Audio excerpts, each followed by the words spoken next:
ازيكم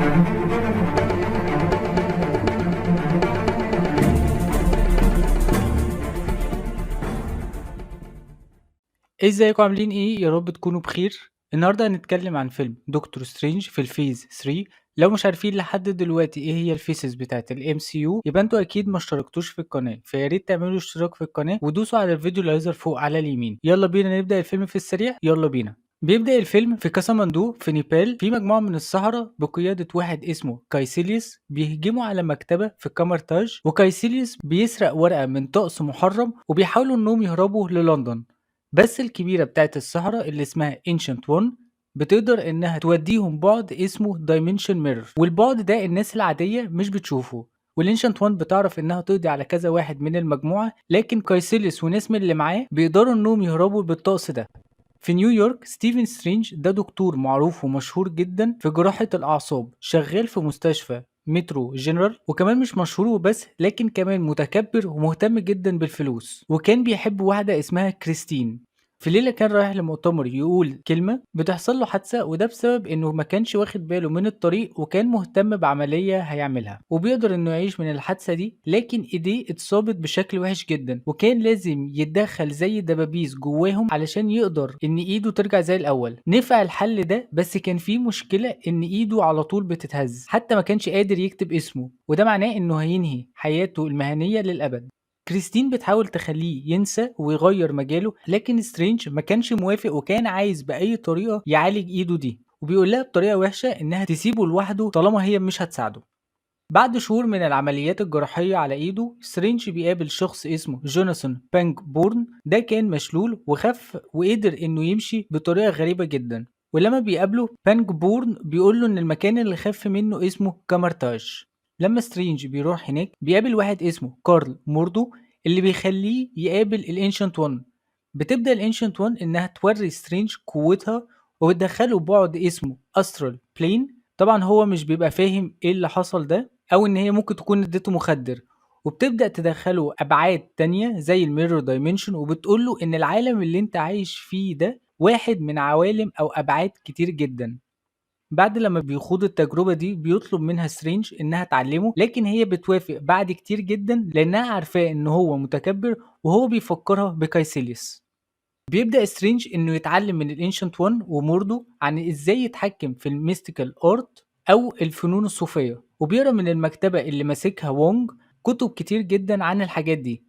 بيعرف كمان ان الارض محمية من الابعاد التانية او العوالم التانية بسبب تعويذة معمولة في 3 اماكن اللي هما لندن ونيويورك وهونج كونج، وان دور السحرة انهم يحموا الاماكن دي اللي اسمها سانكتم. خلال شهور سترينج بيبدأ انه يبقى شاطر في الميستيكال ارت، لحد لما قرا في كتاب انه ممكن يتحكم في الوقت من خلال عين اجاموتو، وبيبدأ فعلا انه يستخدمها وبينجح. لكن بيتدخل موردو ووانج علشان ما يعملش كارثة، لانه لو عمل حاجة غلط في التعويذة كده هيعمل تفريع في التايم لاين، وانه ممكن يفضل يعيش اللحظة كذا مرة لحد ما يموت.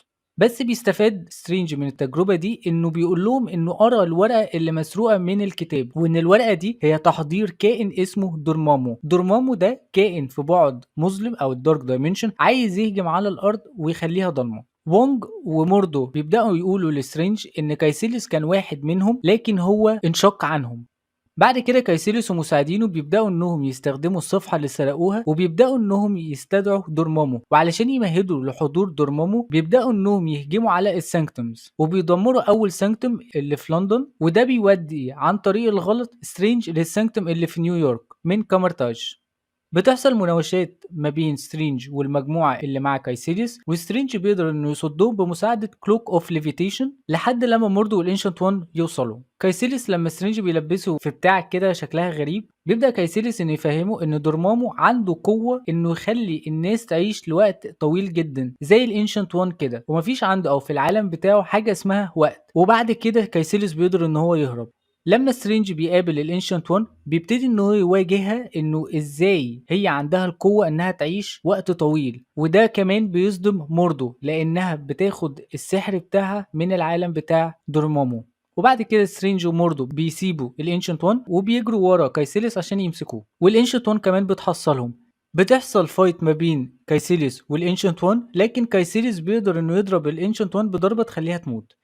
قبل لما تموت الانشنت وان بتقول لسترينج ان هو كمان هيكسر القوانين وانه لازم يستخدم قوته انه يهزم دورمامو هو وموردو وما يسيبش القوة بتاعته زي ما عمل بانج بورن اللي استخدم السحر بتاعه انه يعالج نفسه وفكس لحوارات الصحراء دي وبتموت الانشنت وان. سترينج بعد كده بيروح لهونج كونج هو وموردو وهناك بيلاقوا وونج ميت والسانكتوم متدمر وبيبدأ الدارك دايمنشن انه يبلع الارض. سترينج بيبدأ انه يستخدم اي اوف اجاموتو علشان يرجع كل حاجة زي ما كانت ويقدر انه يرجع وونج. بعد كده بيدخل بنفسه الدارك دايمنشن وبيقابل دورمامو بس قبل لما بيقابله فيس تو فيس بيعمل تعويذة التايم لوب جوه الدارك دايمنشن وبيحبس نفسه هو ودورمامو جوه الوقت ده الى ما لا نهاية. طبعا دورمامو بيزهق لانه كل شوية يموت سترينج كذا مرة لكن سترينج بيرجع تاني ومش بيتأثر في حاجة. فسترينج بيتفق معاه انه يسيب الارض وده مقابل انه هيكسر التايم لوب دي ومن كتر الزهق دورمامو بيوافق انه يسيب الارض وما يرجعش تاني وكمان دورمامو بياخد معاه للعالم بتاعه كايسيليوس والمجموعة اللي معاه. بعد الاحداث دي كلها موردو بيقول لسترينج ان هو والانشنت وان باللي عملوه ده هو ضد قوانين الطبيعة وبيضطر انه يقطع معاهم ومن كامرتاج. سترينج وونج بيرجعوا اي اوف اجاموتو لكامرتاج وونج بيقول لسترينج ان دي انفينيتي ستون وسترينج ما بيبقاش فاهم ايه هي الانفينيتي ستون وسترينج بيروح للسانكتوم بتاع نيويورك علشان يكمل دراسته عن الميستيكال ارتس. بيخلص الفيلم على كده. الفيلم فيه 2 اندنج سين. اول اندنج سين سترينج بيقابل سور في السانكتوم بتاع نيويورك وبيقول له انت ليه جبت معاك لوكي لكوكب الارض فسور بيقول له علشان انا بدور على اودن فسترينج بيوافق انه يساعدهم بس بشرط انهم يرجعوا لاسجارد على طول. الاندنج سين التانية موردو بيزور بانج بورن وبيسرق منه القوة اللي خلته يقدر انه يمشي وبيعلن نيته انه يوقف اي استخدام خاطئ للسحر. بس كده دي كانت احداث فيلم دكتور سترينج. الفيلم اللي جاي اللي هنتكلم عنه هو فيلم Guardians of the Galaxy 2. لو عجبكم الفيديو دوسوا لايك وشير وسبسكرايب واشوفكم في فيديو جديد. سلام.